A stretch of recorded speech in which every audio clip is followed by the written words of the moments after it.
okutegeera kwa Katonda tekuli nti oli malaaya. Okutegeera kwa Katonda kuli nti oli mukazi alina amaka. Okutegeera kwa Katonda tekuli nti oli mubbi.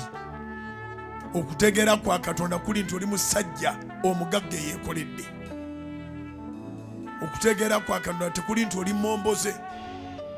Okutegeera kwa Katonda kugaa nti oli muntu atula ku mutala gw'egindi. Okutegeera kwa Katonda tekuli nti oli jobless. Ye yagamba nti nnaalagiranga omukisa okubeera kuggwe n'emirimu gy'emikono gyo. Kati buli ekigamba tojja kukola kigenda kutuuka.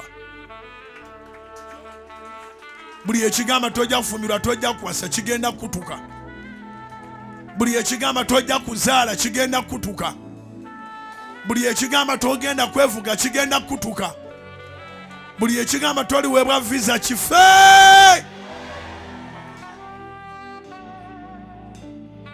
Buli ekigamba oli munaku Katonda agenda kimenyaamenya. Buli ekigamba oli mwavu Mukama agenda kisaanyaawo.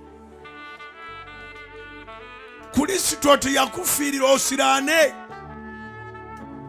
N'olwekyo embeera obeeyagala egenda kuwulira Kristo.